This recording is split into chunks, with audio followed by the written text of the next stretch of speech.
നമസ്കാരം,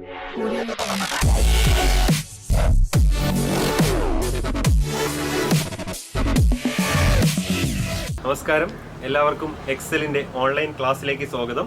നമ്മുടെ കെമിസ്ട്രിയിലെ മൂന്നാമത്തെ ചാപ്റ്റർ, 8ാം ക്ലാസ് കെമിസ്ട്രിയിലെ മൂന്നാമത്തെ ചാപ്റ്ററായ കെമിക്കൽ ചേഞ്ചസ്, രാസ മാറ്റങ്ങൾ എന്ന് പറയുന്ന ചാപ്റ്ററാണ് പഠിച്ചുകൊണ്ടിരിക്കുന്നത്. അതിൽ ഒരു ചാപ്റ്റർ നിങ്ങൾക്ക് കഴിഞ്ഞു, അടുത്ത അതിന്റെ ബാക്കി ഭാഗമാണ് നമ്മൾ ഇന്ന് പഠിക്കാൻ പോകുന്നത്. അപ്പൊ നമ്മൾ അന്ന് പഠിച്ച കാര്യങ്ങൾ എന്തൊക്കെയാണെന്ന് ഓർമ്മിച്ച് നോക്കി. നമ്മൾ പ്രധാനമായിട്ടും മാറ്റങ്ങൾ അല്ലെ, ചേഞ്ചസിനെ രണ്ടായിട്ട് തിരിച്ചിട്ടുണ്ട്. ഒന്ന് ഫിസിക്കൽ ചേഞ്ചസ് എന്നും ഒന്ന് കെമിക്കൽ ചേഞ്ചസ്. ഫിസിക്കൽ ചേഞ്ചസ് എന്ന് പറഞ്ഞാൽ ഭൗതിക മാറ്റങ്ങൾ, കെമിക്കൽ ചേഞ്ചസ് എന്ന് പറഞ്ഞാൽ രാസമാറ്റങ്ങൾ. അങ്ങനെ ചേഞ്ചസിനെ നമ്മൾ പ്രധാനമായിട്ടും രണ്ടായിട്ട് തിരിച്ചിരിക്കുന്നു എന്ന് പറഞ്ഞു. പിന്നെ എന്തൊക്കെയാണ് ഫിസിക്കൽ ചേഞ്ചും എന്തൊക്കെയാണ് കെമിക്കൽ ചേഞ്ചും അല്ലെ? ഫിസിക്കൽ ചേഞ്ചും കെമിക്കൽ ചേഞ്ചും തമ്മിലുള്ള പ്രധാനപ്പെട്ട വ്യത്യാസങ്ങൾ, ഭൗതിക മാറ്റങ്ങളും രാസമാറ്റങ്ങളും തമ്മിലുള്ള പ്രധാനപ്പെട്ട വ്യത്യാസങ്ങൾ എന്താണെന്ന് പഠിച്ചു. എന്തൊക്കെയാണ് അവ തമ്മിലുള്ള പ്രധാനപ്പെട്ട വ്യത്യാസങ്ങൾ? ഭൗതിക മാറ്റം, ഒരു ഉദാഹരണം ഓർമ്മിച്ച് നോക്കിയേ. ഭൗതിക മാറ്റത്തിന് നമ്മൾ പഠിച്ച ഉദാഹരണം മെഴുക് ഉരുകുന്നു എന്നുള്ളതാണ് ഭൗതിക മാറ്റത്തിന് നമ്മൾ പഠിച്ച ഉദാഹരണം. രാസമാറ്റം അല്ലെങ്കിൽ കെമിക്കൽ ചേഞ്ചിന് നമ്മൾ പഠിച്ച ഉദാഹരണം എന്താണ്? വിറക് കത്തി കരി ഉണ്ടാകുന്നു അല്ലെ, വിറക് കത്തുന്നു, ബേണിംഗ് ഓഫ് വുഡ് എന്നാണ് കെമിക്കൽ ചേഞ്ചിന് നമ്മൾ പഠിച്ച ഉദാഹരണം. അപ്പൊ അതിൽ നിന്ന് നമ്മൾ കുറെ ഡിഫറൻസ് പഠിച്ചു അല്ലെ. ഫിസിക്കൽ ചേഞ്ച് എന്ന് പറഞ്ഞാൽ ഒരു വസ്തു ഉണ്ടാകുന്നു, പുതുതായിട്ട് ഒരു വസ്തു ഉണ്ടാകുന്നു, പക്ഷെ ആ വസ്തുവിനെ നമുക്ക് വീണ്ടും പഴയ അവസ്ഥയിലേക്ക് എന്ത് ചെയ്യാൻ പറ്റും? മാറ്റാൻ പറ്റും. അപ്പൊ ഫിസിക്കൽ ചേഞ്ചസ് എന്ന് പറഞ്ഞാൽ റിവേഴ്സിബിൾ ചേഞ്ചസ് ആണ്, നമുക്ക് തിരിച്ചു കൊണ്ടുവരാൻ പറ്റും. No new products are formed, പുതിയൊരു വസ്തുവും അവിടെ ഉണ്ടാകുന്നില്ല എന്നുള്ളതാണ്. ഇനി കെമിക്കൽ ചേഞ്ചസ് എന്ന് പറഞ്ഞാൽ എന്താണ്? കെമിക്കൽ ചേഞ്ചസ് എന്ന് പറഞ്ഞാൽ ന്യൂ പ്രോഡക്റ്റ് ഈസ് ഫോംഡ്, ഒരു പുതിയ വസ്തു ഉണ്ടാകുന്നു. വിറക് കത്തി കരി ചാർക്കോൾ ആയിട്ട് മാറുകയാണ്. ആ ചാർക്കോളിനെ നമുക്ക് വീണ്ടും വിറകാക്കി മാറ്റാൻ പറ്റൂല. അപ്പൊ അതെന്താണ്? അതൊരു ഇർറിവേഴ്സിബിൾ ചേഞ്ചസ് ആണ്. ഇങ്ങനെയുള്ള കുറെ ഇവ തമ്മിലുള്ള കുറെ വ്യത്യാസങ്ങൾ നമ്മൾ പഠിച്ചു, കുറെ ഉദാഹരണങ്ങൾ പഠിച്ചു. കുറെ ഉദാഹരണങ്ങളിൽ നിന്ന് ഏതൊക്കെയാണ് ഫിസിക്കൽ ചേഞ്ച്, ഏതൊക്കെയാണ് കെമിക്കൽ ചേഞ്ച് എന്ന് കണ്ടെത്തുന്നതും നിങ്ങൾ പഠിച്ചു. ഇതെല്ലാം നന്നായിട്ട് നിങ്ങൾ മനസ്സിലാക്കി എന്ന് വിശ്വസിക്കുന്നു. അടുത്ത നമുക്ക് ഈ ചാപ്റ്ററിന്റെ അടുത്ത ഭാഗത്തിലേക്ക് കടക്കാം. ഈ കെമിക്കൽ ചേഞ്ചസിനെ, രാസമാറ്റങ്ങളെ നമ്മൾ പലതായിട്ട് തിരിച്ചിട്ടുണ്ട്. അങ്ങനെയുള്ള പല ടൈപ്പ് ഓഫ് കെമിക്കൽ റിയാക്ഷൻസ് ആണ്, അങ്ങനെയുള്ള പല വ്യത്യസ്ത തരം രാസമാറ്റങ്ങളാണ് നമുക്ക് പ്രധാനമായിട്ടും പഠിക്കാനുള്ളത്. അപ്പോൾ കെമിക്കൽ ചേഞ്ചസ് പലതരത്തിലുണ്ട്, പലതരം കെമിക്കൽ ചേഞ്ചസ് ഉണ്ട്. അതിൽ ഓരോ ടൈപ്പുകൾ, പ്രധാനമായിട്ടും 3 ടൈപ്പുകളാണ് നമുക്ക് ഈ ചാപ്റ്ററിൽ പഠിക്കാനുള്ളത്. കെമിക്കൽ ചേഞ്ചസിന്റെ 3 ടൈപ്പുകൾ, രാസമാറ്റം 3 തരങ്ങളുണ്ട്. അപ്പോൾ ആദ്യത്തേതെന്ന് പറഞ്ഞാൽ താപത്തിന്റെ അടിസ്ഥാനത്തിൽ, ഹീറ്റിന്റെ അടിസ്ഥാനത്തിലാണ്. ഹീറ്റിന്റെ അടിസ്ഥാനത്തിൽ, താപത്തിന്റെ അടിസ്ഥാനത്തിൽ കെമിക്കൽ ചേഞ്ചുകളെ, രാസമാറ്റങ്ങളെ എങ്ങനെ തിരിച്ചിരിക്കുന്നു എന്ന് നോക്കാം. താപത്തിന്റെ അടിസ്ഥാനത്തിൽ പ്രധാനമായിട്ടും, അതായത് താപം, ഹീറ്റ് എന്ന് പറയുന്നത്, ചില കെമിക്കൽ റിയാക്ഷൻസ് നടന്ന് ഹീറ്റ്, താപം പുറത്തേക്ക് വിടും. ചില കെമിക്കൽ റിയാക്ഷൻസ് നടന്നാൽ താപം പുറത്തേക്ക് വിടും. ഇനി ചില കെമിക്കൽ റിയാക്ഷൻസ് ഉണ്ട്, അത് നടക്കണമെങ്കിൽ ഹീറ്റ് എനർജി നമ്മൾ അകത്തേക്ക് കൊടുത്താലേ നടക്കുകയുള്ളൂ. അതായത്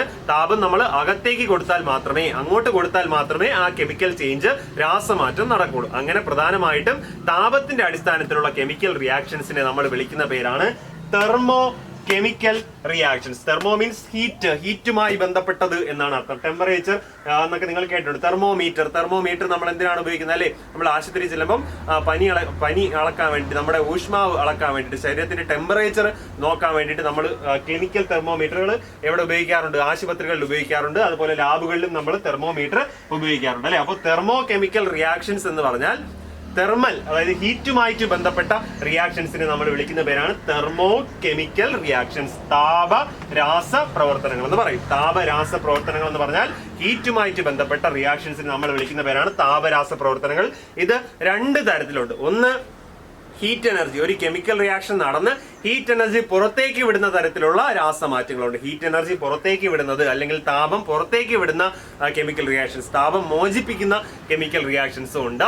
ഇനി ഒരു കെമിക്കൽ റിയാക്ഷൻ നടക്കണമെങ്കിൽ ഹീറ്റ് എനർജി അകത്തേക്ക് കൊടുക്കണം, താപം നമ്മൾ അങ്ങോട്ടേക്ക് കൊടുക്കണം. അങ്ങനെയുള്ള കെമിക്കൽ റിയാക്ഷൻസ് ഉണ്ട്. അങ്ങനെ 2 തരത്തിലുള്ള താപ രാസ പ്രവർത്തനങ്ങളാണുള്ളത്, തെർമോ കെമിക്കൽ റിയാക്ഷൻസ് ആണുള്ളത്. ഒന്ന് ഞാൻ പറഞ്ഞു, ഹീറ്റ് എനർജി എന്താണ്? ഹീറ്റ് എനർജി ലിബറേറ്റ് ചെയ്ത് നടക്കുന്നത്. ഹീറ്റ് എനർജി ലിബറേറ്റ് ചെയ്യും. ആ റിയാക്ഷൻ നടക്കുമ്പോൾ ഹീറ്റ് എനർജി അതിനകത്ത് നിന്ന് ലിബറേറ്റ് ചെയ്യും, പുറത്തേക്ക് വിടും. അതിനെ നമ്മൾ വിളിക്കുന്ന പേര് എക്സോ എന്നാണ്. എക്സിറ്റ് എന്ന് പറഞ്ഞാൽ എന്താണ്? പുറത്തേക്ക് അല്ലെ. എക്സിറ്റ് എന്ന് പറഞ്ഞാൽ പുറത്തേക്ക്. എക്സോതെർമിക് റിയാക്ഷൻസ് എന്ന് പറയും. താപത്തെ പുറത്തേക്ക് വിടുന്ന, ഹീറ്റ് എനർജി ലിബറേറ്റ് ചെയ്യുന്ന റിയാക്ഷൻസിന് നമ്മൾ വിളിക്കുന്ന പേരാണ് എക്സോതെർമിക് റിയാക്ഷൻസ് അല്ലെങ്കിൽ താപമോചക പ്രവർത്തനങ്ങൾ എന്നാണ് പറയുന്നത്. താപമോചക പ്രവർത്തനങ്ങൾ അല്ലെങ്കിൽ exothermic reactions, reactions in which heat energy is liberated is called exothermic reactions അല്ലെങ്കിൽ താപമോചക പ്രവർത്തനങ്ങൾ എന്ന് പറയും. ഇനി അടുത്തൊരു ടൈപ്പ് ഉണ്ട്. ആ റിയാക്ഷൻ നടക്കണമെങ്കിൽ നമ്മൾ ഹീറ്റ് എനർജി അങ്ങോട്ടേക്ക് കൊടുക്കണം. ഹീറ്റ് എനർജി അബ്സോർബ് ചെയ്തുകൊണ്ട് മാത്രമേ, ഹീറ്റ് എനർജി ആഗിരണം ചെയ്തുകൊണ്ട് മാത്രമേ ആ കെമിക്കൽ റിയാക്ഷൻസ് നടക്കുകയുള്ളൂ. അങ്ങനെയുള്ള കെമിക്കൽ റിയാക്ഷൻസിന് അകത്തേക്ക് എൻഡോ മീൻസ് അകത്തേക്ക്, ഹീറ്റ് എനർജി അകത്തേക്ക് ആഗിരണം ചെയ്ത് കൊണ്ട് നടക്കുന്ന കെമിക്കൽ റിയാക്ഷൻസിനെ വിളിക്കുന്ന പേരാണ് എൻഡോതെർമിക് റിയാക്ഷൻസ് എന്നാണ് വിളിക്കുക. എന്തെന്ന് വിളിക്കും? Endothermic reactions. The reactions in which heat energy is absorbed is called endothermic reactions. Endothermic reaction. അപ്പൊ ഒന്നുകൂടി പറയാം, എന്താണ് തെർമോ കെമിക്കൽ റിയാക്ഷൻസ് അല്ലെങ്കിൽ താപരാസ പ്രവർത്തനങ്ങൾ എന്ന് പറഞ്ഞാൽ the reactions in which heat energy is absorbed or liberated. അതായത് ചില കെമിക്കൽ റിയാക്ഷൻസ് നടക്കണമെങ്കിൽ എന്താണ്? താപം അകത്തേക്ക് അല്ലെങ്കിൽ താപം ആഗിരണം ചെയ്യപ്പെടണം, അല്ലെങ്കിൽ ചില കെമിക്കൽ റിയാക്ഷൻസിന്റെ ഫലമായിട്ട് താപം മോചിപ്പിക്കും. അങ്ങനെയുള്ള കെമിക്കൽ റിയാക്ഷൻസിനെ നമ്മൾ വിളിക്കുന്ന പേരാണ് താപരാസ പ്രവർത്തനങ്ങൾ എന്ന് പറയും. താപരാസ പ്രവർത്തനങ്ങൾ എത്ര തരത്തിലുണ്ടോ? 2 തരത്തിലുണ്ട്. ഒന്ന് എക്സോതെർമിക്, അടുത്തത് എൻഡോതെർമിക്. എക്സോ മീൻസ് പുറത്തേക്ക്. The reactions in which heat energy is liberated is called എന്താണ്? എക്സോതെർമിക് റിയാക്ഷൻസ് അല്ലെങ്കിൽ താപമോചക പ്രവർത്തനം. ഒരു റിയാക്ഷന്റെ ഫലമായിട്ട് താപം പുറത്തേക്ക് വിടുന്നുവെങ്കിൽ അതിനെ വിളിക്കുന്ന പേരാണ് താപമോചക പ്രവർത്തനം. ഇനി എൻഡോതെർമിക് എന്ന് പറഞ്ഞാൽ എന്താണ്? The reactions in which heat energy is absorbed, അല്ലെ, ഹീറ്റ് എനർജി അകത്തേക്ക് എടുത്തുകൊണ്ട്, ഹീറ്റ് എനർജി കൊടുത്തുകൊണ്ട് അല്ലെങ്കിൽ ഹീറ്റ് എനർജി ആഗിരണം ചെയ്തുകൊണ്ട് നടക്കുന്ന റിയാക്ഷൻസിനെ നമ്മൾ വിളിക്കുന്ന പേരാണ് എൻഡോതെർമിക് റിയാക്ഷൻസ് എന്ന് പറയുന്നത്. Endothermic reactions. ഇത് നമ്മൾ ഓരോന്നിനും ചില ഉദാഹരണങ്ങൾ പഠിക്കണം. അപ്പോൾ ആദ്യം നമുക്ക് പഠിക്കേണ്ടത് എക്സോതെർമിക് റിയാക്ഷൻസിന് ഒരു ഉദാഹരണമാണ്. ഞാനൊരു എക്സാമ്പിൾ പറയാം. നമ്മളൊരു ടെസ്റ്റ് ട്യൂബ് എടുക്കുക. നമ്മൾ എന്തെടുക്കുക? ഒരു ടെസ്റ്റ് ട്യൂബ് എടുക്കുക. അതിലേക്ക് നമ്മൾ ഡൈലൂട്ട് ഹൈഡ്രോക്ലോറിക് ആസിഡ് എടുക്കുക. ഒരു ടെസ്റ്റ് ട്യൂബ് എടുക്കുക. അതിലേക്ക് നമ്മൾ ഡൈലൂട്ട് ഹൈഡ്രോക്ലോറിക് ആസിഡ് എടുക്കുക. അതിലേക്ക് നമ്മൾ HCl മീൻസ് ഹൈഡ്രോക്ലോറിക് ആസിഡ്, അല്ലെ, അതിലേക്ക് നമ്മൾ എന്ത് ചെയ്യണം? മഗ്നീഷ്യം ഇടണം. അതിലേക്ക് നമ്മൾ കുറച്ച് മഗ്നീഷ്യത്തിന്റെ പീസുകൾ, കഷ്ണങ്ങൾ നമ്മൾ അകത്തേക്ക് ഇടുക. നമ്മളൊരു ടെസ്റ്റ് ട്യൂബ് എടുക്കുന്നു, അതിലേക്ക് കുറച്ച് ഡൈലൂട്ട് ഹൈഡ്രോക്ലോറിക് ആസിഡ് എടുക്കുന്നു, അതിലേക്ക് കുറച്ച് മഗ്നീഷ്യം നമ്മൾ ഇടുന്നു. എന്ത് സംഭവിക്കും? ഇനി ഞാൻ ഈ ടെസ്റ്റ് ട്യൂബിന്റെ തുമ്പിൽ താഴെ തൊട്ട് നോക്കുകയാണ്. അപ്പൊ എന്റെ കയ്യിൽ എന്ത് അനുഭവപ്പെടുന്നു? ഹീറ്റ്, ചൂട് അനുഭവപ്പെടുകയാണ്. ഞാനിവിടെ ചൂട് കൊടുത്തോ? ഇല്ല. പകരം ഞാൻ എന്താണ്? ഹൈഡ്രോക്ലോറിക് ആസിഡും മഗ്നീഷ്യവും മാത്രമാണ് എടുത്തത്. പക്ഷെ എന്റെ കയ്യിൽ എന്ത് അനുഭവപ്പെട്ടു? ചൂട് അനുഭവപ്പെട്ടു. എന്താണ് കാരണം? ഇവിടെ ഒരു കെമിക്കൽ റിയാക്ഷൻ നടന്നു. മഗ്നീഷ്യവും ഹൈഡ്രോക്ലോറിക് ആസിഡും തമ്മിൽ പ്രവർത്തിച്ചു. ആരൊക്കെയാണ്? മഗ്നീഷ്യവും ഹൈഡ്രോക്ലോറിക് ആസിഡും തമ്മിൽ പ്രവർത്തിച്ചു. അങ്ങനെ പ്രവർത്തിച്ച ശേഷം ഇവിടെ എന്ത് നടന്നു? താപം പുറത്തേക്ക് വിട്ടു. ഹീറ്റ് എനർജി പ്രൊഡ്യൂസ് ചെയ്തു, ഹീറ്റ് എനർജി ലിബറേറ്റ് ചെയ്തു. അതുകൊണ്ട് നമുക്ക് ഇതിനെ എന്തെന്ന് വിളിക്കാം? Heat energy is liberated. താപത്തെ മോചിപ്പിച്ചു. അതുകൊണ്ട് നമ്മൾ ഇതിനെ വിളിക്കുന്ന പേരാണ് എക്സോതെർമിക് റിയാക്ഷൻസ് എന്ന് പറയും. നമ്മൾ എന്തെന്ന് വിളിക്കും? എക്സോതെർമിക് റിയാക്ഷൻസ് അല്ലെങ്കിൽ താപമോചക പ്രവർത്തനങ്ങൾ എന്ന് പറയും. അപ്പോൾ ഈ റിയാക്ഷന്റെ ഫലമായിട്ട് ഹീറ്റ് എനർജി ലിബറേറ്റ് ചെയ്തു. ഇനി നമുക്ക് ഇതിന്റെ ഇക്വേഷൻ എങ്ങനെ എഴുതാം? മഗ്നീഷ്യം പ്ലസ് നമ്മളിവിടെ എടുത്തെന്താണ്? ഹൈഡ്രോക്ലോറിക് ആസിഡ്, അല്ലെ, മഗ്നീഷ്യം പ്ലസ് ഹൈഡ്രോക്ലോറിക് ആസിഡ്. ഇവിടെ ഉണ്ടായ സംയുക്തങ്ങൾ, ഒന്ന് മഗ്നീഷ്യം ക്ലോറൈഡ് ആണ് ഉണ്ടായത്. മഗ്നീഷ്യം ക്ലോറൈഡിന്റെ ഇക്വേഷൻ MgCl2. മഗ്നീഷ്യം ക്ലോറൈഡ് ആണ് ഉണ്ടായത്. ഒപ്പം ഇവിടുന്ന് ഹൈഡ്രജൻ ഗ്യാസും ഫോം ചെയ്തു. Hydrogen gas, magnesium chloride plus hydrogen gas. ഇതിനെ ബാലൻസ് ചെയ്യുമ്പോൾ ഇവിടെ ഫ്രണ്ടിൽ 2 കൊടുത്താൽ നിങ്ങൾ പിന്നീട് നോക്കുക. Mg plus 2HCl gives MgCl2 plus H2. Magnesium ക്ലോറൈഡും ഹൈഡ്രജൻ ഉണ്ടായി. അത് മാത്രമാണോ ഉണ്ടായത് പ്രോഡക്റ്റ് ആയിട്ട്? അല്ല. വീണ്ടും ആരുണ്ടായി? ഹീറ്റ്, താപം കൂടി ഉണ്ടായി. ഹീറ്റ് അല്ലെങ്കിൽ താപം കൂടി ഇവിടെ ഉണ്ടായി. അപ്പൊ നമ്മൾ പ്രോഡക്റ്റിന്റെ സൈഡിൽ എന്ത് എഴുതി? താപം എഴുതി. അതുകൊണ്ട് എന്തിനാണ് നമ്മൾ പ്രോഡക്റ്റിന്റെ സൈഡിൽ ഹീറ്റ് അല്ലെങ്കിൽ താപം എഴുതിയത്? ഇവിടെ ഈ റിയാക്ഷന്റെ ഫലമായിട്ട് താപം പ്രൊഡ്യൂസ് ചെയ്തു, താപം റിലീസ് ചെയ്തു. അപ്പൊ നമുക്ക് ഇതിന്ന് ഈ ഇക്വേഷൻ നോക്കിയിട്ട് നമുക്കിത് എന്തിന്റെ ഏത് പ്രവർത്തനത്തിന്റെ ഇക്വേഷൻ ആണെന്ന് നമുക്ക് മനസ്സിലാക്കാൻ പറ്റും. ഇവിടെ താപം ഉണ്ടായി, അതുകൊണ്ടാണ് പ്രോഡക്റ്റിന്റെ സൈഡിൽ എഴുതിയിരിക്കുന്നത്. അതുകൊണ്ട് നമുക്കിതിനെ എന്തെന്ന് മനസ്സിലാക്കാം? താപമോചക പ്രവർത്തനം അല്ലെങ്കിൽ എക്സോതെർമിക് റിയാക്ഷൻ. പ്രോഡക്റ്റ് സൈഡിൽ താപം, ഹീറ്റ് ഉണ്ടെങ്കിൽ അത് എന്ത് റിയാക്ഷൻ ആണ്? എക്സോതെർമിക് റിയാക്ഷൻ ആണെന്ന് മനസ്സിലാക്കാം. ഈ എക്സാമ്പിൾ നന്നായിട്ട് ഓർമ്മിച്ചിരിക്കുക. ഞാൻ ടെസ്റ്റ് ട്യൂബിൽ എന്തെടുത്തു? ഡൈലൂട്ട് ഹൈഡ്രോക്ലോറിക് ആസിഡ്, മഗ്നീഷ്യം എടുത്തു. എന്നിട്ട് ഞാൻ താഴെ തൊട്ട് നോക്കിയപ്പോൾ എന്റെ കയ്യിൽ ചൂട് അനുഭവപ്പെട്ടു. കാരണം ഞാൻ ചൂടൊന്നും കൊടുത്തില്ല. പകരം ഇവിടെ എന്താണ്? ഈ റിയാക്ഷന്റെ ഫലമായിട്ട് അവിടെ ഹീറ്റ് പ്രൊഡ്യൂസ് ചെയ്തു. അതുകൊണ്ട് നമുക്ക് ഇതിനെ എന്തെന്ന് എഴുതാം? താപമോചക പ്രവർത്തനം അല്ലെങ്കിൽ എക്സോതെർമിക് റിയാക്ഷൻ ആണെന്ന് എഴുതാം. ഇനി നമുക്കൊരു എൻഡോതെർമിക് റിയാക്ഷന്റെ എക്സാമ്പിൾ പഠിക്കാം. എൻഡോതെർമിക് റിയാക്ഷൻ എന്ന് പറഞ്ഞാൽ ഹീറ്റ് എനർജി ഈസ് അബ്സോർബ്ഡ്, അല്ലെ, ഹീറ്റ് എനർജി അബ്സോർബ് ചെയ്തുകൊണ്ട് നടക്കുന്ന റിയാക്ഷൻസിന് നമ്മൾ വിളിക്കുന്ന പേരാണ് എൻഡോതെർമിക് റിയാക്ഷൻ അല്ലെങ്കിൽ താപ ആഗിരണ പ്രവർത്തനങ്ങൾ എന്ന് പറയും. താപ ആഗിരണ പ്രവർത്തനങ്ങൾ. അതിനൊരു എക്സാമ്പിൾ പഠിക്കാം. ഞാൻ ഈ ഒരു ടെസ്റ്റ് ട്യൂബ് എടുക്കുന്നു. നേരത്തെ പോലെ ഒരു ടെസ്റ്റ് ട്യൂബ് എടുത്തു. അതിലേക്ക് ഞാൻ കുറച്ച് പൊട്ടാസ്യം പെർമാംഗനേറ്റ് ക്രിസ്റ്റൽസ് ഇടുകയാണ്. അതിലേക്ക് ഞാൻ എന്തിട്ടു? പൊട്ടാസ്യം പെർമാംഗനേറ്റ് ക്രിസ്റ്റൽസ് ഇടുകയാണ്, പൊട്ടാസ്യം പെർമാംഗനേറ്റ്. എന്നിട്ട് ഞാൻ ഈ ടെസ്റ്റ് ട്യൂബിനെ പതുക്കെ ഒന്ന് ചൂടാക്കി കൊടുക്കുകയാണ്. പൊട്ടാസ്യം പെർമാംഗനേറ്റ് ക്രിസ്റ്റൽസ് ഇട്ടു. ഈ ടെസ്റ്റ് ട്യൂബിനെ ഞാനൊന്ന് ചൂടാക്കി. ഈ ചൂടാക്കിയ ശേഷം ഇതിങ്ങനെ ചൂടായി നിൽക്കുന്ന സമയത്ത് ഞാൻ ഇതിന്റെ വായ്ഭാഗത്ത് ഒരു ഇൻസ്റ്റന്റ് സ്റ്റിക്ക്, മെഴുകുതിരി അല്ലെങ്കിൽ ഇൻസ്റ്റന്റ് സ്റ്റിക്ക് എന്ന് പറയുന്നത് സാമ്പ്രാണിത്തിരി, അഗർബത്തി കത്തിച്ച് വെക്കുകയാണ്. ഈ ടെസ്റ്റ് ട്യൂബ് ഞാൻ ചൂടാക്കുന്നു. പൊട്ടാസ്യം പെർമാംഗനേറ്റ് എടുത്തിട്ടുണ്ട്. ടെസ്റ്റ് ട്യൂബ് ചൂടാക്കി. ടെസ്റ്റ് ട്യൂബിന്റെ വായ്ഭാഗത്ത് ഞാൻ എന്ത് കത്തിച്ചു വെച്ചോ?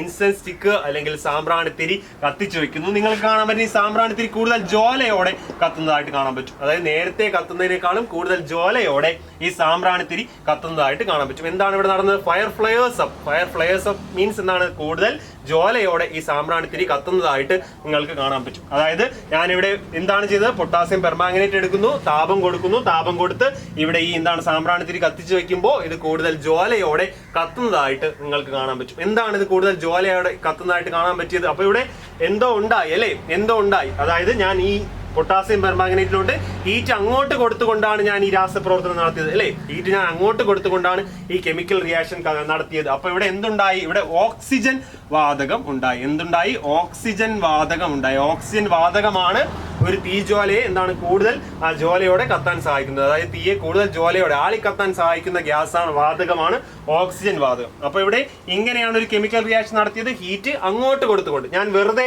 പൊട്ടാസ്യം പെർമാംഗനേറ്റ് എടുത്തു വെച്ചിട്ട് ഇവിടെ എന്താണ് സാമ്പ്രാണിത്തിരി കൊണ്ടുവച്ചിരുന്നെങ്കിൽ അത് കത്തുമായിരുന്നു? ഇല്ല. വെറുതെ പൊട്ടാസ്യം പെർമാംഗനേറ്റ് എടുത്തു വെച്ചിട്ട് സാമ്പ്രാണിത്തിരി കൊണ്ടുവച്ചിരുന്നെങ്കിൽ അത് കത്തുമായിരുന്നില്ല. പകരം ഞാനിവിടെ ഹീറ്റ് കൊടുത്തത് കൊണ്ട് മാത്രമാണ് ഈ പൊട്ടാസ്യം ഈ സാമ്പ്രാണിത്തിരി എന്താണ് കൂടുതൽ ജ്വാലയോടെ കത്താൻ കാരണം. അപ്പൊ ഞാൻ ഹീറ്റ് കൊടുത്തുകൊണ്ട് ഇവിടെ ഒരു കെമിക്കൽ റിയാക്ഷൻ നടത്തുകയാണ്. ഹീറ്റ് കൊടുത്തുകൊണ്ട് ഒരു കെമിക്കൽ റിയാക്ഷൻ നടത്തുന്നു. ഹീറ്റ് അബ്സോർബ് ചെയ്തുകൊണ്ട്, താപത്തെ ആഗിരണം ചെയ്തുകൊണ്ട് ഒരു കെമിക്കൽ റിയാക്ഷൻ നടന്നു. അപ്പൊ നമ്മൾ അതിനെ വിളിക്കുന്ന പേരാണ് എൻഡോതെർമിക് കെമിക്കൽ റിയാക്ഷൻസ്. താപ ആഗിരണ പ്രവർത്തനങ്ങൾ എന്ന് വിളിക്കും. താപ ആഗിരണം. ഞാൻ ഇതിന്റെ ഇക്വേഷൻ എഴുതാം. ഇവിടെ നമ്മൾ എന്തൊക്കെയാണ് എടുത്തത്?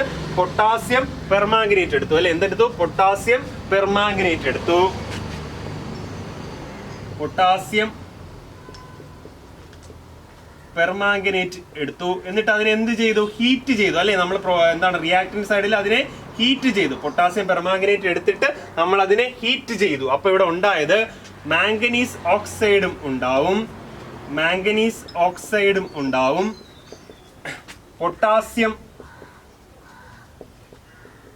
പൊട്ടാസ്യം മാംഗനേറ്റ് ഉണ്ടാവും, പൊട്ടാസ്യം മാംഗനേറ്റ് ഉണ്ടാവും, ഒപ്പം ഓക്സിജൻ വാതകവും ഉണ്ടാവും. അപ്പൊ ആരും ഉണ്ടാവും? ഓക്സിജൻ വാതകവും ഉണ്ടാവും. ഇത്രയും സാധനങ്ങളാണ് ഇവിടെ ഉണ്ടായത്. അപ്പൊ പൊട്ടാസ്യം പെർമാംഗനേറ്റിനെ ഹീറ്റ് ചെയ്യിപ്പിച്ചപ്പോ അതെന്താണ്? ഡീകമ്പോസ്. ഡീകമ്പോസ് എന്ന് പറഞ്ഞാൽ വിഘടിക്കുക എന്നാണ്. ഡീകമ്പോസ്. നിങ്ങൾ ഈ വാക്കുകൾ വീണ്ടും കേൾക്കും. ഡീകമ്പോസ് എന്ന് പറഞ്ഞാൽ എന്താണ്?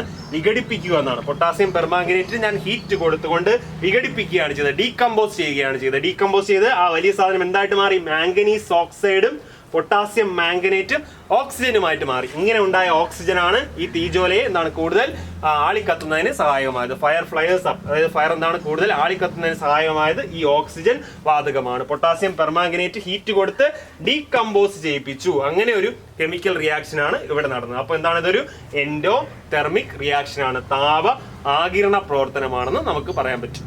അപ്പൊ നമ്മൾ തെർമോ കെമിക്കൽ റിയാക്ഷൻസ് രണ്ട് തരം ഉണ്ടെന്ന് പഠിച്ചു. എക്സോതെർമിക്കും എൻഡോതെർമിക്കും അല്ലെ? താപമോചക പ്രവർത്തനങ്ങളും താപ ആഗിരണ പ്രവർത്തനങ്ങളും. കുറച്ച് ഉദാഹരണങ്ങൾ നമുക്ക് പരിചയപ്പെടാം. ജസ്റ്റ് നിങ്ങളൊന്ന് കേട്ടിരുന്നാൽ മതി ഉദാഹരണങ്ങൾ. ഫസ്റ്റ് വൺ നമ്മൾ പഠിച്ചതാണ് മഗ്നീഷ്യവും ഹൈഡ്രോക്ലോറിക് ആസിഡും തമ്മിൽ റിയാക്ട് ചെയ്യിപ്പിക്കുന്നു. മഗ്നീഷ്യം ക്ലോറൈഡും ഹൈഡ്രജൻ ഗ്യാസും ഹീറ്റും ആണ് ഉണ്ടാകുന്നത്. മഗ്നീഷ്യം ക്ലോറൈഡും ഹൈഡ്രജൻ ഗ്യാസും ഹീറ്റും. ഹീറ്റ് ഇവിടെ നമ്മൾ എന്താണ് റൈറ്റ് ഹാൻഡ് സൈഡിലാണ് എഴുതിയത്, പ്രോഡക്റ്റ് സൈഡിലാണ് എഴുതിയത്. അതെന്തിനാണ് പ്രോഡക്റ്റ് സൈഡിൽ എഴുതിയത്? ഹീറ്റ് ഇവിടെ നിന്ന് എന്താണ് പുറത്തേക്ക് വിടുന്നു അല്ലെ? ഈ ഹീറ്റ് എന്താണ് എക്സിറ്റ് ആവുന്നു. എക്സോതെർമിക് റിയാക്ഷൻസ് ആണ്. അതുകൊണ്ടാണ് ഹീറ്റ് എവിടെ എഴുതിയത്? റൈറ്റ് ഹാൻഡ് സൈഡിൽ എഴുതിയത്. ഇനി മറ്റൊരു റിയാക്ഷൻ ഹൈഡ്രോക്ലോറിക് ആസിഡ്, HCl എന്ന് പറഞ്ഞാൽ ഹൈഡ്രോക്ലോറിക് ആസിഡ് ആണ് HCl എന്ന് പറയുന്നത്. NaOH നിങ്ങൾ കേട്ടിട്ടുണ്ട്. NaOH നമ്മൾ പാഠം ചാപ്റ്ററിന്റെ ആദ്യം പഠിച്ചതാണ്. NaOH എന്ന് പറഞ്ഞാൽ എന്താണ്? സോഡിയം ഹൈഡ്രോക്സൈഡ് ആണ് NaOH എന്ന് പറയുന്നത്. HCl hydrochloric acid, NaOH sodium hydroxide ഒരു ആൽക്കലി ആണെന്നും നമ്മൾ പഠിച്ചു. സോഡിയം ഹൈഡ്രോക്സൈഡ് എന്ന് പറഞ്ഞത് ഒരു ആൽക്കലിയാണ്.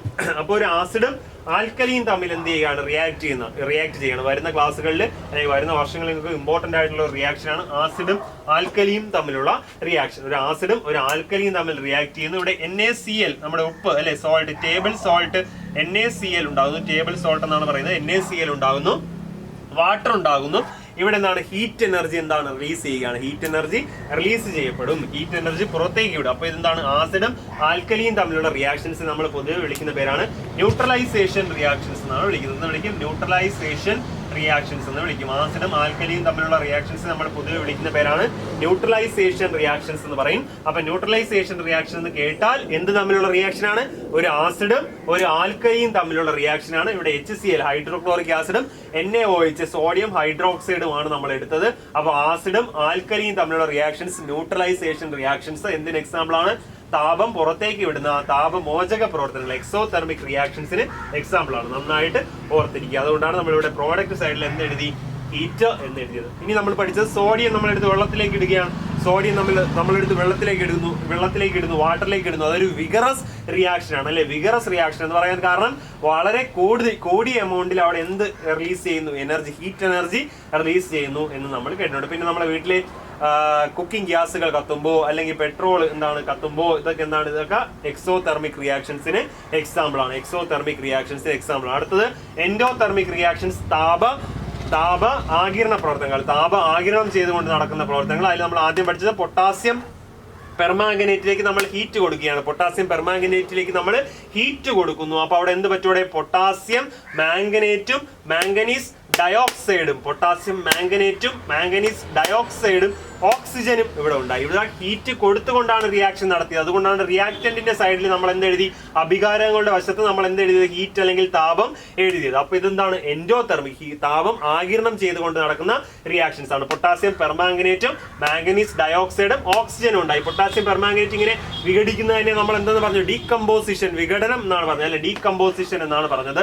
അപ്പോൾ എന്താണ്? ഇതൊരു എൻഡോതെർമിക് റിയാക്ഷൻ എക്സാമ്പിൾ ആണ്. പിന്നെ dissolving ammonium chloride in water. Ammonium chloride ജലത്തിൽ ലയിക്കണമെങ്കിൽ ചുമ്മാ നമ്മൾ ഇട്ട് കൊടുത്താൽ അമോണിയം ക്ലോറൈഡ് എവിടെ ലയിക്കൂല? ജലത്തിൽ ലയിക്കൂല. നമ്മൾ അവിടെ എന്ത് കൊടുക്കണം? കുറച്ച് ഹീറ്റ്, അതിനെ ഒന്ന് ചൂടാക്കി കൊടുക്കണം. എന്നാൽ മാത്രമേ അത് എന്ത് ചെയ്യുള്ളൂ? ജലത്തിൽ ലയിക്കുള്ളൂ. അപ്പോൾ dissolving ammonium chloride in water, ammonium ക്ലോറൈഡിനെ ജലത്തിൽ ലയിപ്പിക്കണമെങ്കിൽ നമ്മൾ എന്ത് കൊടുക്കണം? ഹീറ്റ് കൊടുക്കണം, താപം കൊടുക്കണം. അപ്പൊ അതൊരു എക്സാമ്പിൾ ആണ്. എന്തിന് എക്സാമ്പിൾ ആണ്? എൻഡോതെർമിക് റിയാക്ഷൻ എക്സാമ്പിൾ ആണ്. പിന്നെ ചുണ്ണാമ്പ് കല്ല്, ലൈംസ്റ്റോണിനെ നമ്മൾ ചൂടാക്കിയാണ് സാധാരണ അതിൽ നിന്ന് ക്യുക്ക് ലൈം, നീറ്റ് കക്ക നമ്മൾ ഉണ്ടാക്കുന്നത്. ചുണ്ണാമ്പ് പോലുള്ള വസ്തുക്കൾ ഉണ്ടാക്കാൻ വേണ്ടി നീറ്റ് കക്കയൊക്കെ ഉണ്ടാക്കുന്നത് ചുണ്ണാമ്പ് കല്ല്, ലൈംസ്റ്റോണിനെ നമ്മൾ ചൂടാക്കിക്കൊണ്ടാണ്. അപ്പൊ നമുക്ക് എന്താണ്? അതൊരു എൻഡോതെർമിക് റിയാക്ഷൻ ആണെന്ന് പറയാൻ പറ്റും. എൻഡോതെർമിക് റിയാക്ഷൻ എക്സാമ്പിൾ കുറച്ച് നിങ്ങൾ ഓർമ്മിച്ചിരിക്കുക. എക്സോതെർമിക് നമുക്ക് പെട്ടെന്ന് അറിയാൻ പറ്റും. പ്രോഡക്റ്റിന്റെ സൈഡിലായിരിക്കും ഹീറ്റ് അല്ലെങ്കിൽ താപം എഴുതുന്നത്. എൻഡോതെർമിക്ക് പെട്ടെന്ന് അറിയാൻ പറ്റും. റിയാക്ടന്റിന്റെ സൈഡിലായിരിക്കും അവിടെ എന്തെഴുതുന്നത്? ഹീറ്റ് അല്ലെങ്കിൽ താപം എഴുതുന്നത്. നമ്മൾ കെമിക്കൽ റിയാക്ഷൻസ്, രാസപ്രവർത്തനങ്ങളുടെ ഫസ്റ്റ് ടൈപ്പ് പഠിച്ചു. എന്താണ്? ഹീറ്റുമായിട്ട് താപവുമായിട്ട് ബന്ധപ്പെട്ടവ വിളിക്കുന്ന പേര് തെർമോ കെമിക്കൽ റിയാക്ഷൻസ്. രണ്ട് തരം, എക്സോതെർമിക്കും എൻഡോതെർമിക്കും. അടുത്തത് പ്രകാശവുമായിട്ട് ബന്ധപ്പെട്ട റിയാക്ഷൻസ് ആണ്. ലൈറ്റ് എനർജിയുമായിട്ട് ബന്ധപ്പെട്ട റിയാക്ഷൻസ്, പ്രകാശോർജവുമായിട്ട് ബന്ധപ്പെട്ട റിയാക്ഷൻസ് ഫോട്ടോ കെമിക്കൽ റിയാക്ഷൻസ് എന്നാണ് വിളിക്കുന്നത്. എന്ന് വിളിക്കും ഫോട്ടോ കെമിക്കൽ റിയാക്ഷൻസ്. ലൈറ്റ് എനർജിയുമായിട്ട് ബന്ധപ്പെട്ട കെമിക്കൽ റിയാക്ഷൻസിനെ നമ്മൾ വിളിക്കുന്ന പേരാണ് ഫോട്ടോ കെമിക്കൽ റിയാക്ഷൻസ് എന്ന് വിളിക്കും. ഫോട്ടോ കെമിക്കൽ റിയാക്ഷൻ, ലൈറ്റുമായിട്ട്, ഫോട്ടോ മീൻസ് ലൈറ്റുമായിട്ട് ബന്ധപ്പെട്ടവ എന്നാണ്. തെർമോ താപം, ഹീറ്റുമായിട്ട് ബന്ധപ്പെട്ടവ. Photo light, പ്രകാശവുമായിട്ട് ബന്ധപ്പെട്ടവ. പ്രകാശ രാസ പ്രവർത്തനങ്ങൾ എന്നാണ് വിളിക്കുക. പ്രകാശ രാസ പ്രവർത്തനങ്ങൾ. നേരത്തെ ഹീറ്റ് എനർജി അബ്സോർബ് ചെയ്തു, ലിബറേറ്റ് ചെയ്തു. ഇവിടെ എന്താണ്? Light energy. റിയാക്ഷൻസ് നടക്കുമ്പോൾ ലൈറ്റ് എനർജി അല്ലെ, പ്രകാശോർജം അബ്സോർബ് ചെയ്യും അല്ലെങ്കിൽ ലിബറേറ്റ് ചെയ്യും, പുറത്തേക്ക് വിടും. The reactions in which light energy is absorbed or liberated. ഒരു രാസപ്രവർത്തനം നടന്ന് പ്രകാശ ഊർജം എന്താണ്? ആഗിരണം ചെയ്യുകയോ അല്ലെങ്കിൽ പുറത്തേക്ക് മോചിപ്പിക്കുകയോ ചെയ്യുന്ന റിയാക്ഷൻസിനെ വിളിക്കുന്ന പേരാണ് ഫോട്ടോ കെമിക്കൽ റിയാക്ഷൻസ് എന്ന് പറയുന്നത്. പ്രകാശ രാസ പ്രവർത്തനങ്ങൾ. ചില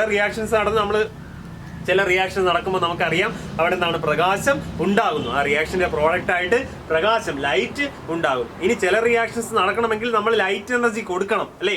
ആ ലൈറ്റ്, സൺലൈറ്റ് പോലുള്ള ലൈറ്റുകളുടെ പ്രസൻസിൽ മാത്രമേ റിയാക്ഷൻസ് നടക്കൂ. അങ്ങനെയുള്ള റിയാക്ഷൻസ് ആണ് നമ്മൾ ഫോട്ടോ കെമിക്കൽ റിയാക്ഷൻസ് അല്ലെങ്കിൽ പ്രകാശ രാസ പ്രവർത്തനങ്ങൾ എന്ന് പറയും. നമുക്ക് വളരെ പ്രധാനപ്പെട്ട ഒരു പ്രകാശ രാസ പ്രവർത്തനം, ഫോട്ടോസിന്തസിനെ കുറിച്ച് അറിയാം. ഭൂമിയിൽ ജീവൻ നിലനിൽക്കുന്നത് തന്നെ ഈ റിയാക്ഷൻ ഉള്ളത് കൊണ്ടാണ്. അത്രയും അത്യന്താപേക്ഷികമായിട്ടുള്ള വൈറ്റൽ ആയിട്ടുള്ള ഒരു റിയാക്ഷനെ പറ്റി, പ്രവർത്തനത്തെ പറ്റി നമുക്കറിയാം. ഏതാണത്?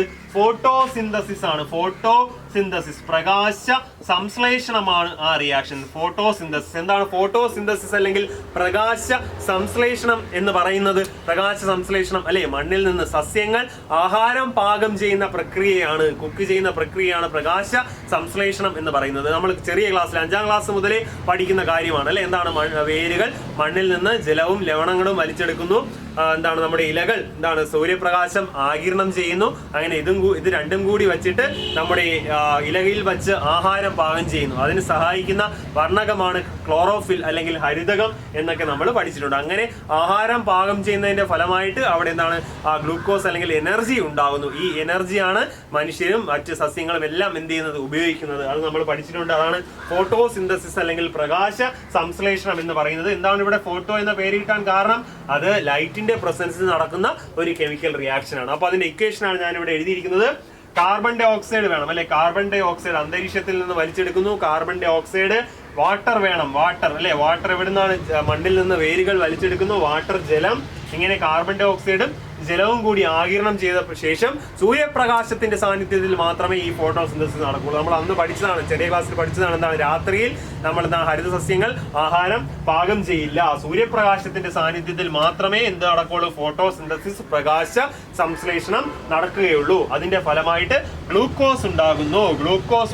ഗ്ലൂക്കോസും ഓക്സിജനും ഇവിടെ ഉണ്ടാവുകയാണ്. ഫോട്ടോസിന്തസിന്റെ ഫലമായിട്ട് ഇത് പുറത്തേക്ക് വിടുന്ന ഓക്സിജനാണ് നമ്മൾ എന്ത് ചെയ്യുന്നത്? ശ്വസിക്കുന്നത്. അതും നമ്മൾ പഠിച്ചിട്ടുണ്ട്. ഗ്ലൂക്കോസും ഓക്സിജനും ഇവിടെ ഉണ്ടാവുകയാണ്. ഈ ഗ്ലൂക്കോസിനെ അവര് സ്റ്റാർച്ച് അല്ലെങ്കിൽ അന്നജം ആയിട്ട് സ്റ്റോർ ചെയ്യും. അന്നജമായിട്ടാണ് ഇതിനെ സംഭരിച്ച് വയ്ക്കുന്നത്. Photosynthesis 6CO2, carbon dye oxide അന്തരീക്ഷത്തിൽ നിന്ന് 6H2O, ജലം മണ്ണിൽ നിന്ന് ലൈറ്റിന്റെ പ്രസൻസിൽ, ലൈറ്റ് സൂര്യപ്രകാശത്തിന്റെ സാന്നിധ്യത്തിൽ നടക്കുന്നു. അപ്പൊ ഇതൊരു ഫോട്ടോ കെമിക്കൽ റിയാക്ഷൻ ആണ് എന്ന് ഓർമ്മിച്ചിരിക്കുക. photochemical reaction എന്ന് പറഞ്ഞാൽ the reaction in which light energy is absorbed or liberated. absorbed വലിച്ചെടുക്കുക അല്ലെങ്കിൽ പുറത്തേക്ക് വിടുക. ഇത് അബ്സോർബ് ചെയ്യുന്ന റിയാക്ഷൻ എക്സാമ്പിൾ ആണോ? ലിബറേറ്റ് ചെയ്യുന്ന റിയാക്ഷൻ എക്സാമ്പിൾ ആണോ? ഇത് അബ്സോർബ് ചെയ്യുന്ന റിയാക്ഷൻസിന് എക്സാമ്പിൾ ആണ് അല്ലെ. ഇവിടെ എന്താണ്? അബ്സോർബ് ചെയ്താൽ മാത്രമേ ഈ റിയാക്ഷൻ നടക്കുള്ളൂ. അതിന്റെ ഫലമായിട്ട് ഗ്ലൂക്കോസ് എന്ന് പറഞ്ഞാൽ ഗ്ലൂക്കോസ് എനർജിയാണ്. ഗ്ലൂക്കോസ് ഉണ്ടാകുന്നു. ഓക്സിജനും ഉണ്ടാകുന്നു. ഓക്സിജൻ മനുഷ്യർ ഉപയോഗിക്കുന്നു അല്ലെ. ഗ്ലൂക്കോസിനെ അവർ സ്റ്റാർച്ച് അല്ലെങ്കിൽ അന്നജമായിട്ട് സ്റ്റോർ ചെയ്യുന്നു. അപ്പോൾ ഫോട്ടോസിന്തസിസ്, പ്രകാശ സംശ്ലേഷണം അല്ലെങ്കിൽ സസ്യങ്ങൾ ആഹാരം പാകം ചെയ്യുന്ന പ്രക്രിയ ഫോട്ടോ കെമിക്കൽ റിയാക്ഷൻ എക്സാമ്പിൾ ആണ്. പ്രകാശ രാസപ്രവർത്തനത്തിന്റെ എക്സാമ്പിൾ ആണ്. അതില് ലൈറ്റ് എനർജി അബ്സോർബ് ചെയ്യുന്ന, ലൈറ്റ് എനർജി ആഗിരണം ചെയ്യുന്ന റിയാക്ഷന് എക്സാമ്പിൾ ആണ് എന്ന് ഓർമ്മിച്ചിരിക്കുക. പിന്നെ നിങ്ങൾ ഫയർ ഫ്ലൈസ് എന്ന് പറഞ്ഞാൽ മിന്നാമിനുങ്ങ് കണ്ടിട്ടുണ്ടാവും അല്ലെ. മിന്നാമിനുങ്ങിൽ രാത്രി അത് വെട്ടമുണ്ടാകാറുണ്ട് അല്ലെ. മിന്നാമിനുങ്ങ് മിനുങ്ങുന്നത് നിങ്ങൾ കണ്ടിട്ടുണ്ടാവും. അതെന്താണ്? അതിനകത്തുള്ള ചില ഫിറമോണുകളുടെ സാന്നിധ്യത്തിൽ അതെന്ത് ചെയ്യാണ്? അവിടെ കെമിക്കൽ റിയാക്ഷൻ നടക്കുന്നതിന്റെ ഫലമായിട്ടാണ് അവിടെ എന്ത് പ്രൊഡ്യൂസ് ചെയ്യുന്നത്? ലൈറ്റ് പ്രൊഡ്യൂസ് ചെയ്യുന്നത്. അപ്പോൾ ഫയർ ഫ്ലൈസ് എന്തിന് എക്സാമ്പിൾ ആണ്? ഫയർ ഫ്ലൈസിൽ ലൈറ്റ് പ്രൊഡ്യൂസ് ചെയ്യുന്നത് എന്തിന് എക്സാമ്പിൾ ആണ്? ഒരു ഫോട്ടോ കെമിക്കൽ റിയാക്ഷൻ എക്സാമ്പിൾ ആണ്. പിന്നെ നമ്മൾ സൂര്യപ്രകാശത്തിന്റെ സാന്നിധ്യത്തിൽ നമ്മുടെ ശരീരത്തിൽ ഉണ്ടാകുന്ന ഒരു വൈറ്റമിനെ കുറിച്ച് നിങ്ങൾ കേട്ടിട്ടുണ്ട്. സൺഷൈൻ വൈറ്റമിൻ എന്നൊക്കെ അറിയപ്പെടുന്ന വൈറ്റമിൻ ഡി എന്ന് പറയുന്നത് നമുക്ക് ആഹാരത്തിൽ കൂടി കിട്ടുകയില്ല. പകരം എന്താണ്? സൂര്യപ്രകാശത്തിൽ കൂടി മാത്രമേ നമുക്ക് കിട്ടുകയുള്ളൂ. അത് കിട്ടിയില്ലെങ്കിൽ റിക്കറ്റ്സ് എന്ന് പറയുന്ന അസുഖം ഉണ്ടാവും എന്നൊക്കെ നിങ്ങൾ കേട്ടിട്ടുണ്ട്. റിക്കറ്റ്സ് അല്ലെങ്കിൽ മലയാളത്തിൽ കണ എന്നാണ് പറയുക. റിക്കറ്റ്സ് എന്ന അസുഖം ഉണ്ടാകും. വൈറ്റമിൻ ഡി നമ്മുടെ ശരീരത്തിൽ എല്ലുകളുടെ ആരോഗ്യത്തിന് വളരെ അത്യാവശ്യമായിട്ടുള്ള ഒരു വൈറ്റമിൻ ആണ് വൈറ്റമിൻ ഡി. അത് നമ്മുടെ ശരീരത്തിൽ ഫോം ചെയ്യുന്നത് പ്രകാശ രാസപ്രവർത്തനം, ഫോട്ടോ കെമിക്കൽ റിയാക്ഷന്റെ ഫലമായിട്ടാണ്. Vitamin D forms in our body. അതിന്റെ എക്സാമ്പിൾ ആണ് ഫോട്ടോ കെമിക്കൽ റിയാക്ഷൻ അല്ലെങ്കിൽ പ്രകാശ രാസപ്രവർത്തന എക്സാമ്പിൾ ആണ്. ഫയർ ഫ്ലൈസ് എന്നാണ് ലൈറ്റ് എനർജി പുറത്തേക്ക് വിടുന്ന, ലൈറ്റ് എനർജി ലിബറേറ്റ് ചെയ്യുന്ന റിയാക്ഷൻസിന് എക്സാമ്പിൾ ആണ്. ഇനി മറ്റൊരു ലൈറ്റ് എനർജി പുറത്തേക്ക് വിടുന്ന ഫോട്ടോ കെമിക്കൽ റിയാക്ഷന് എക്സാമ്പിൾ പറയാൻ പോവുകയാണ്. ചില സോൾട്ട് എന്ന് പറഞ്ഞാൽ നമ്മുടെ ഉപ്പല്ല, കറിയുപ്പല്ല, അതെന്താണ്? ടേബിൾ സോൾട്ട് ആണ്.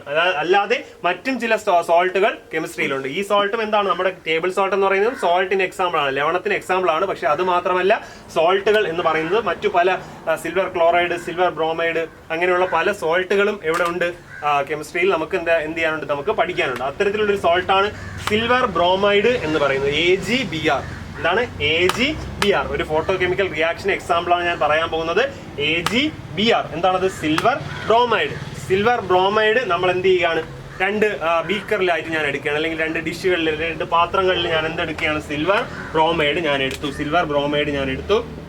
അതിൽ ഒരെണ്ണത്തിനെ തുറന്നും ഒരെണ്ണത്തിനെ ഞാൻ എന്താണ്? ഒരു കറുത്ത പ്ലേറ്റ് കൊണ്ട് അല്ലെങ്കിൽ കറുത്ത തുണി കൊണ്ട് അടച്ചും വയ്ക്കുകയാണ്. ഞാൻ രണ്ട് പ്ലേറ്റുകളിൽ സോൾട്ട് എടുത്തു. ഏത് സോൾട്ടാണ് എടുത്തത്? സിൽവർ ബ്രോമൈഡ്, AgBr ആണ് എടുത്തത്. സിൽവർ ബ്രോമൈഡ്, Ag എന്ന് പറഞ്ഞാൽ സിൽവർ, Br എന്ന് പറഞ്ഞാൽ ബ്രോമിൻ. സിൽവർ ബ്രോമൈഡ് ഞാൻ എടുത്തു. 2 പാത്രങ്ങളിലായിട്ട് സിൽവർ ബ്രോമൈഡിനെ ഞാൻ എടുക്കുകയാണ്. അതിനുശേഷം ഒന്നിനെ ഞാൻ കറുത്ത തുണി കൊണ്ട് മൂടി, ഒന്നിനെ ഞാൻ മൂടാതെ എവിടെ വയ്ക്കുകയാണ്? ഞാൻ സൂര്യപ്രകാശത്തിൽ കൊണ്ട് വയ്ക്കുകയാണ്.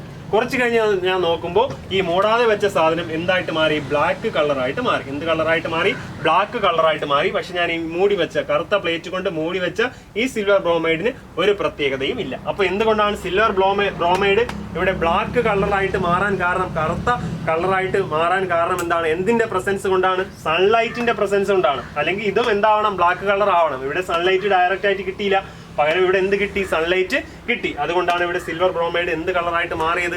ബ്ലാക്ക് കളറായിട്ട് മാറിയത്. അപ്പൊ salt like silver bromide turns in black colour is A type of photo chemical reaction. അതും എന്തിന് എക്സാമ്പിൾ ആണ്? ഒരു പ്രകാശ രാസ പ്രവർത്തനത്തിന് എക്സാമ്പിൾ ആണ്. അപ്പൊ നമ്മൾ 2 തരത്തിലുള്ള കെമിക്കൽ റിയാക്ഷൻസ് ആണ് പഠിച്ചത്. ഒന്ന് ഹീറ്റിന്റെ പ്രസൻസിൽ ഇലക്ട്രോ കെമിക്കൽ റിയാക്ഷൻ, അതിൽ 2 ഉണ്ടെന്ന് പഠിച്ചു. ഏതൊക്കെയാണ് ആ 2? ഒന്ന് എക്സോതെർമിക്കും, അടുത്തത് എൻഡോതെർമിക്. അടുത്ത് നമ്മളിപ്പോൾ പഠിച്ചു ഫോട്ടോ കെമിക്കൽ റിയാക്ഷൻസ്, പ്രകാശ രാസപ്രവർത്തനങ്ങൾ. തെർമോ കെമിക്കൽ റിയാക്ഷൻസ് താപ രാസപ്രവർത്തനങ്ങൾ, ഫോട്ടോ കെമിക്കൽ റിയാക്ഷൻസ് പ്രകാശ രാസപ്രവർത്തനം. എന്താണ് നമ്മൾ പഠിച്ചത്? പ്രകാശം അല്ലെ, light energy is absorbed or liberated. Light energy എന്താണ്? അകത്തേക്ക് എടുക്കുന്ന അല്ലെങ്കിൽ പുറത്തേക്ക് വിടുന്ന റിയാക്ഷൻസിനെ നമ്മൾ വിളിക്കുന്ന പേരാണ് ഫോട്ടോ കെമിക്കൽ റിയാക്ഷൻസ്. എക്സാമ്പിൾ ഓർമ്മിച്ചിരിക്കുക. വളരെ ടിപ്പിക്കൽ ആയിട്ടുള്ള ഒരു എക്സാമ്പിൾ ആണ് ഫോട്ടോ സിന്തസിസ് എന്ന് പറയുന്നത്. പിന്നെ എന്താണ്? Salt like silver bromides turns in black colour. Silver bromide പോലുള്ള സോൾട്ടുകൾ എന്ത് കളറായിരിക്കും മാറുന്നത്? ബ്ലാക്ക് കളറിലേക്ക് മാറുന്നത്. എന്തിന്റെ പ്രസൻസിലാണ്? സൺലൈറ്റിന്റെ പ്രസൻസിൽ. അപ്പോൾ ഇത്രയും കാര്യങ്ങൾ നന്നായിട്ട് ഓർമ്മിച്ചിരിക്കുക.